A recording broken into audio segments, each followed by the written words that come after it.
So now we will open for questions from the audience. You can direct any question to the panel, including Tun himself.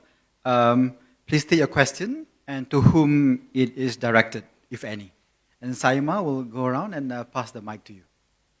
Just raise your hand. Yes, we have one there. Assalamu alaikum.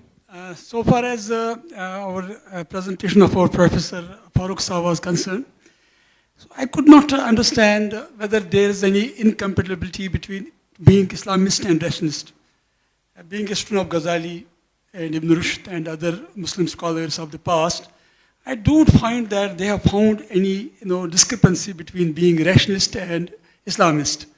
So we don't need to invoke Asad or Muhammad Abduh for this reason, because Quran has laid much emphasis on rationalism. And although Muslims have not kept, I should say, pace with that Islamic approach to reason and intellectualism, taqulun, tafakkarun, yadadabarun. So I don't feel that we can be not rationalist while being Islamists. So what is your take on this?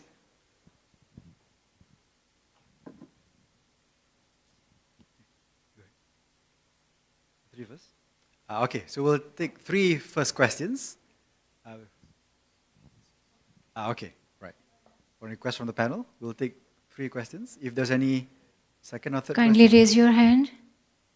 Okay, second one. My question is actually very simple only.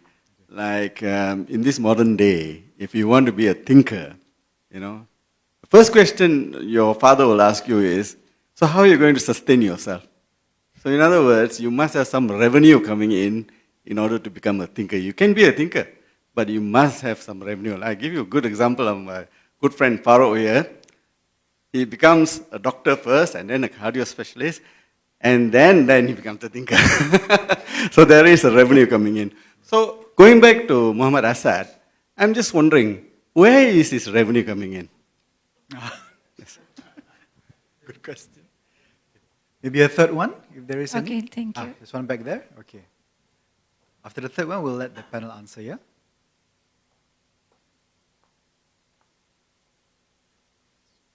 Go ahead. Hello, thank you very much. As a Christian-born American ex-Marine who's been in a war, I first want to say, shame on America, and curse Israel. My question, though, is with regard to what I consider fake Christianity and fake Islam, whereby, and I know this is true in Islam, riba, usury, completely unacceptable, the highest crime of all. Are we getting any closer to real Islam being practiced, riba being completely eliminated? Because it is my belief that if we took care of this one thing, we can have a better world. If we don't take care of this, nothing's going to change. So I'm curious, is the panel optimistic, pessimistic? Is there any indication that we're getting closer to abolishing riba? Thank you. So those are the three questions. Thank on you. Rationalism, on sustenance, being a thinker, and about real Islam. Riba, specifically. Go ahead. Thank you, Prof. Marazi, for your question. Actually, how do I say? Islamism is basically a current project. I think it's more of a 20th century idea to create or recreate the idea of having and establishing an Islamic state after we have lost the Turkish Ottoman or Ottomania empire or caliphate at the time. I think it was from there that Muslims starting to rethink about re-establishing this caliphate, and that's where Islamism came, right? So the whole idea was born out of this, vacuum, where Muslims suddenly lost what is known as a caliphate, right, in 1924. So I think this was born, and if you read books by, say for example, Maududi, Maududi, which is closer to the Pakistanis, from Jamaat-e Islami, and books by Sayyid Qutb in Egypt from the Muslim Brotherhood or Ikhwanul Muslimun, we will realize that their whole idea is basically to create this caliphate again, or to recreate it again. And this is Islamism. And being an Islamist is that because I was born into it, or not born into it, I was dragged into it, and I believe in it during my younger days. The whole idea that was being spread by many political thinkers or activists in our country, the people from the Islamic Party of Malaysia, for example.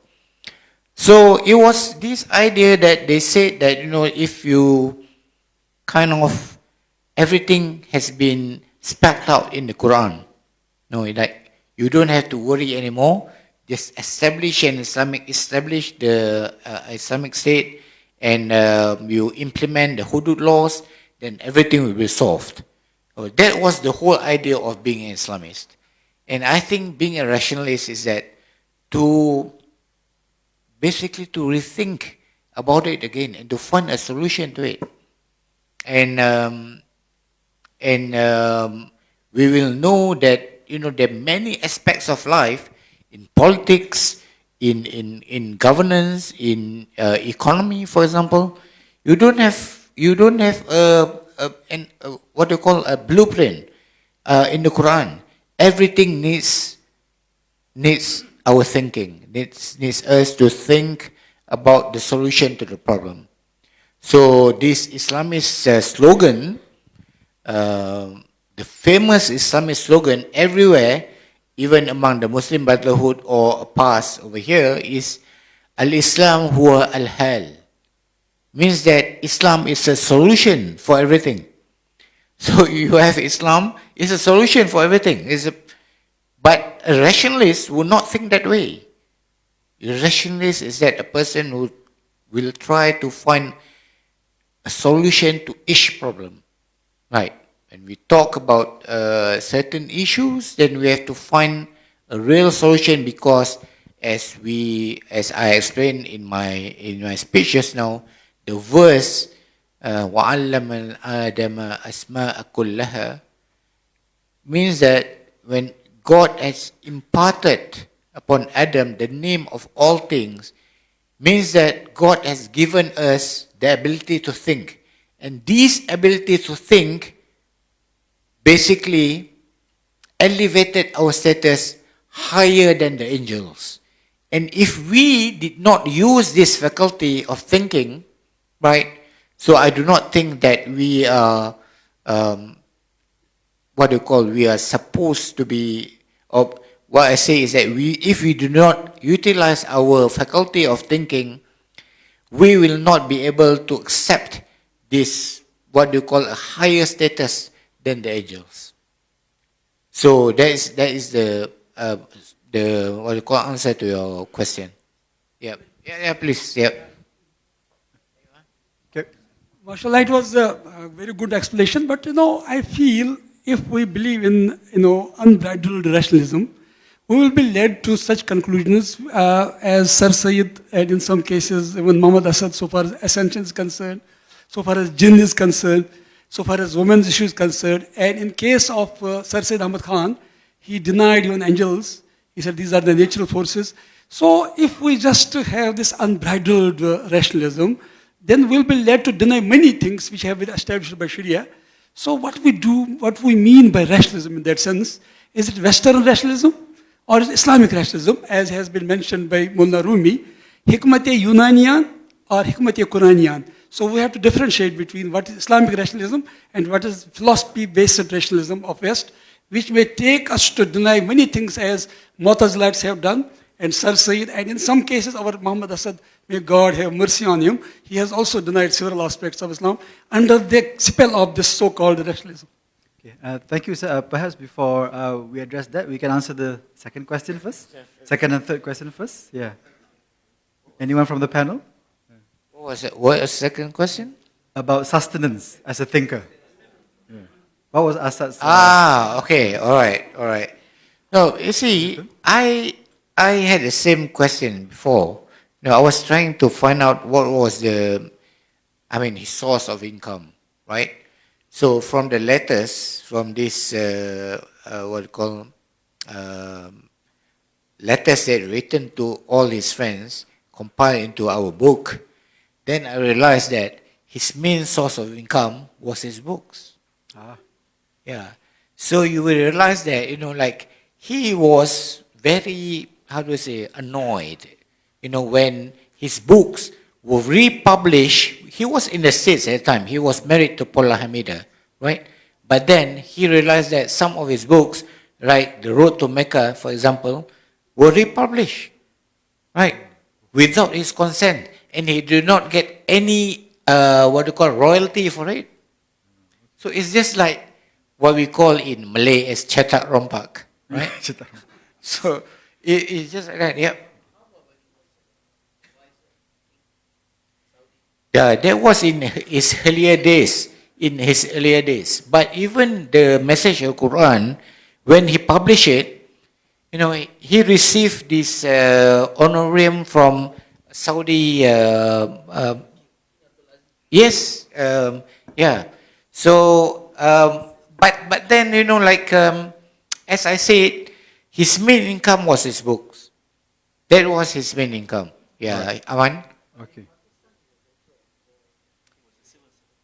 Yeah, he was a civil servant in Pakistan for a while, and then he became like an ambassador to the United Nations. But then, if you want, at that time he was married to Munira, right? To Munira at the time, his second wife. The first wife passed away, right? Elsa passed away. So he married to Munira. He got married to Munira, and they were living in Pakistan. But then when he came an ambassador to the United Nations, he went to New York, and at that time he met Paula Hamida. And he thought that, despite everything, and someone, I think Dr. Azhar mentioned, Paula Hamida had converted to Islam before he met Asad, right? So when he met her, to me, if you ask me why he wanted to marry Paula Hamida, right? And he decided to leave Munira, right? And at that time, the rules was that he must get permission from the Pakistani Royal Commission first. So when he asked for permission from the Pakistani Commission, they denied. So what he did was that he said, okay, fine, I will divorce Munira and I'll marry Paula Hamida. Right? Okay. But why did he do that? Why did he do that to me? Because in Paula Hamida, he saw something that he was missing in Munira.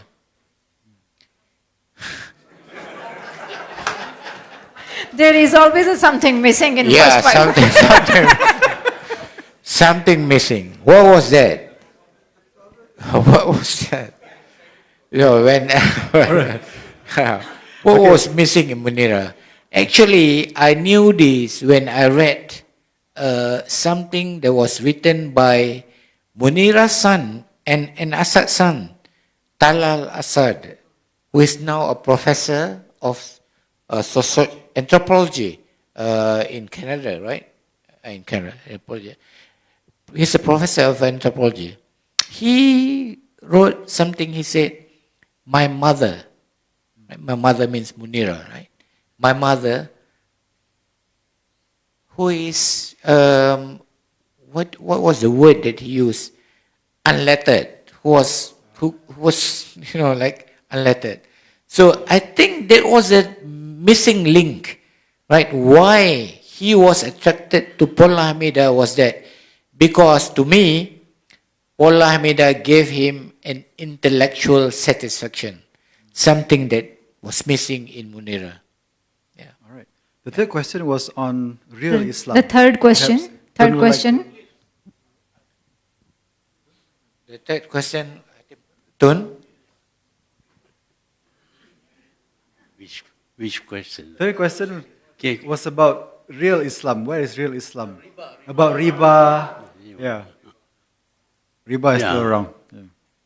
Actually, I'm scared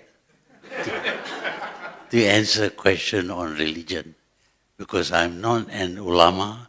I was never an Islamic scholar. But I have faced problems during the time when I was Prime Minister. And I had to deal with many statements made by Muslims. I wondered whether what they said was correct or not. So in order to find out, I had to read the Quran. Now, all of us, I think, are Muslims because we were born into Muslim families. We are not like Assad. Assad was not born into a Muslim family. He was born a Jew, but he became a Muslim because he was convinced after learning about Islam that it is the religion. And he became a good Muslim who understands the teaching of Islam. When I was puzzled by the statements made by many religious people about what Islam is, I thought I should learn something about Islam. So the best way to know Islam is, of course, to read the Quran. But then the Quran is in Arabic. I don't understand Arabic. So even if I read nicely, I wouldn't understand what the message is. So I had to read the Quran in a language that I understood. And that was Malay, also English. And I had to read several Quran to see whether the translation and the interpretations were correct or not. Normally they were correct, but where there are statements that are different between the different translators or interpreters, I put that aside. I only accept those statements that is found in the Quran. So when I was reading the Quran, I was very surprised. We are not really practicing the teachings of Islam. Yes, we pray, we fast, we give zakat, we perform the Hajj, we make our statement of faith. But beyond that, we are not following the teachings of Islam. That was what I found out after reading the Quran in a language I understand. Many of the things that we do are at times against the teachings of Islam. That is when I read the Quran in Malay. Just one example. The Quran forbids. The Quran is the message of Allah to Muhammad, and that is the beginning of Islam. There are other books, other kitab, but nothing can be correct as the Quran. And in one of the teachings I read first, killing is forbidden. Killing is forbidden by Islam. You cannot kill. You cannot take somebody's life. And yet that is what a lot of us are doing. A lot of Muslims indulge in killing, not only non-Muslims, but also fellow Muslims. Of course, we give excuses. Although he says he is a Muslim, he is not quite a Muslim. Therefore, we can kill him. And some of the teachings by various scholars and leaders actually evocate the killing of people and the killing of fellow Muslims. So how come we do things that are forbidden by Islam as found in the Quran? Then I read the Quran through several times, of course, and I found many of the things that are taught by Islam are not practiced by us. We are worried whether riba is right or not, but we are not worried about killing people. Between riba and killing people, I think the more serious thing is killing people. We Muslims are brothers. We are all brothers. Do we treat each other as brothers? No. But we are not worried about that. We are worried about riba. Yeah, there are ways of getting around the riba. But for me, the more important thing that we need to follow in Islam is the way of life of Islam. Ad-Din, the way of life. And many of the teachings of the Quran are not only ignored by us, but we do things against the teachings.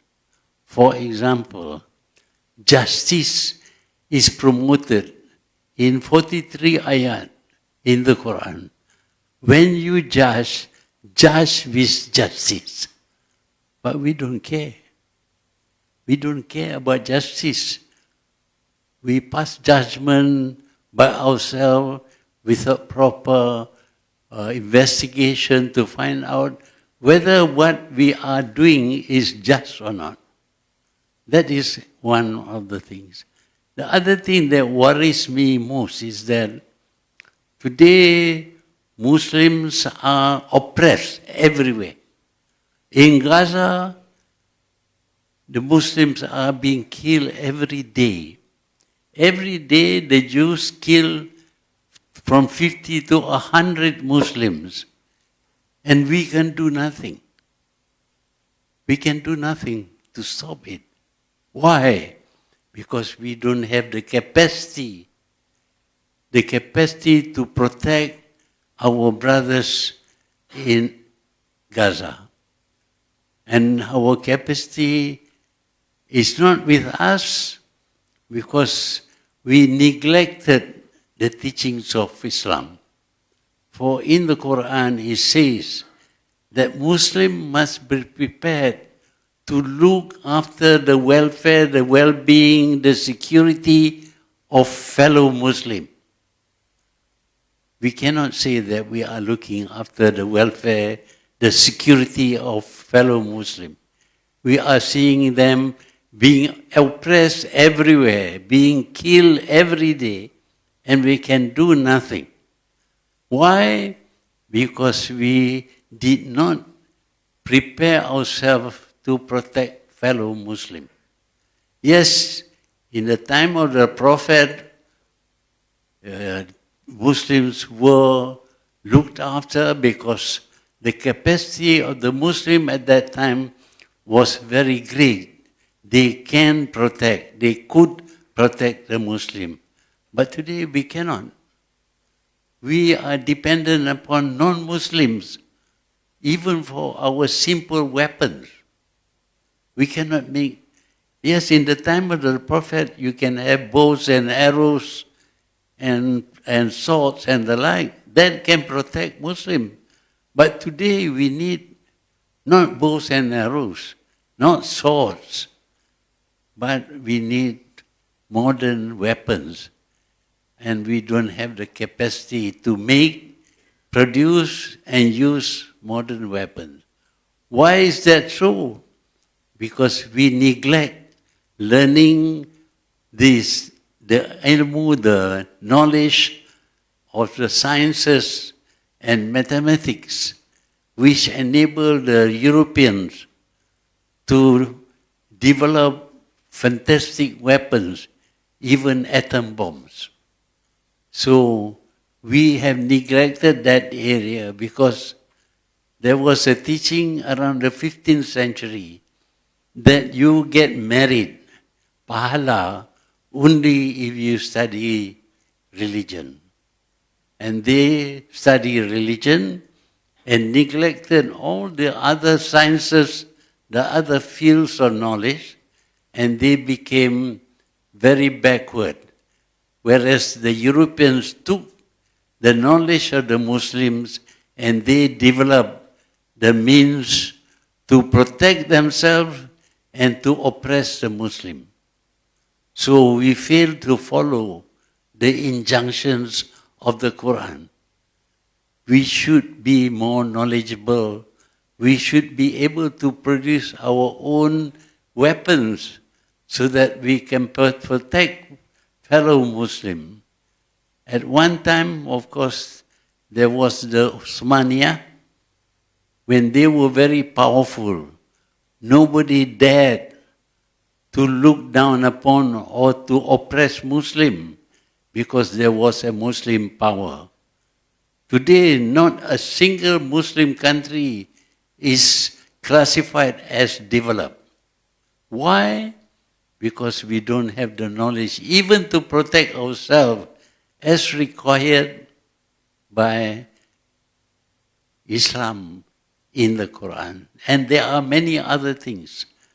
There are many other things which we neglect, we reject, and sometimes we do things against the teachings of Islam.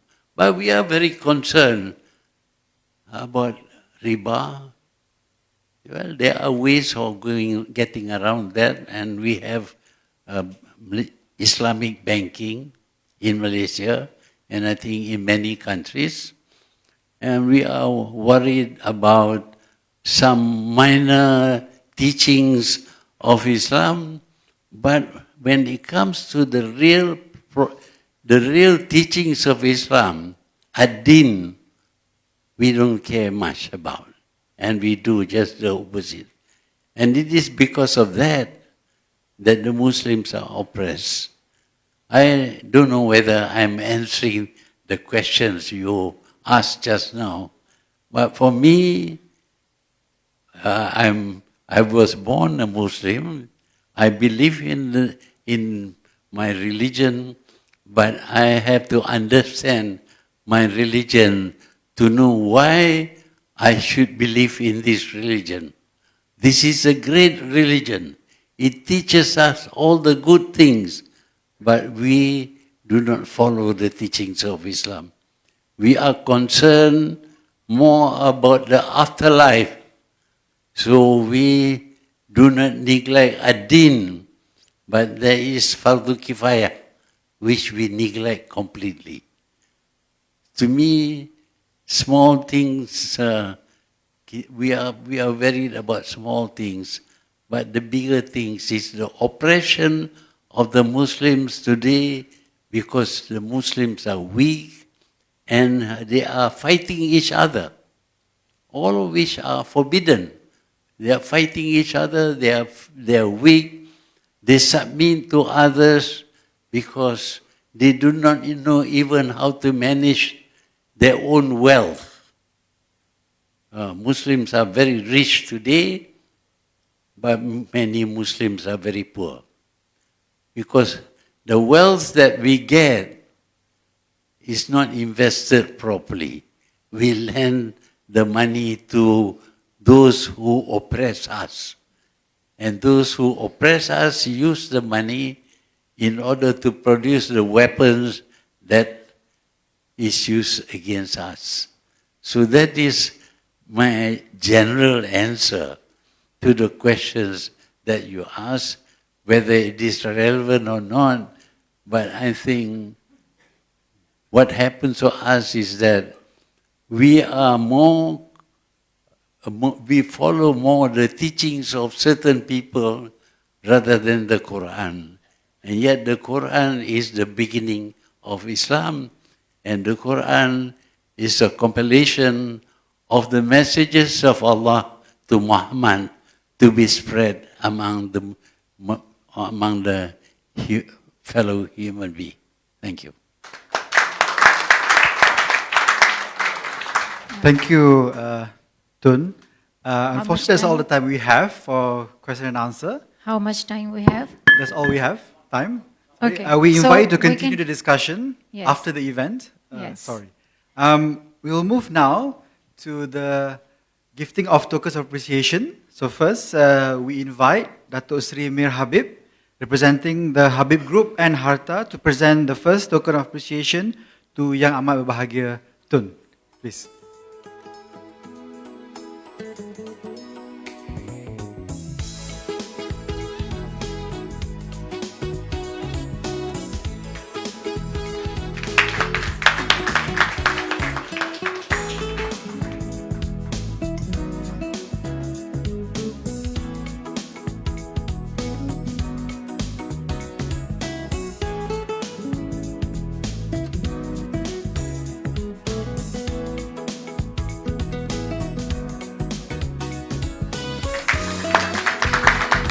Next, I invite Tuan Haji Koya on behalf of IRF and IBT to present his token to Yang Amat Bahagia Tun. Please welcome.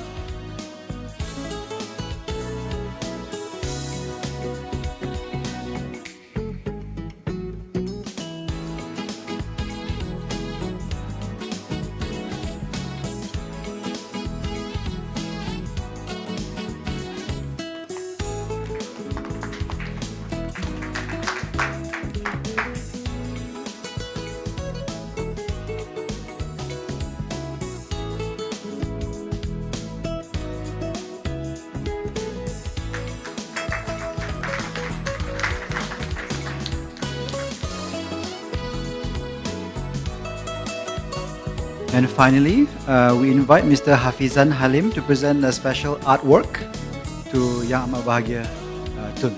Please welcome.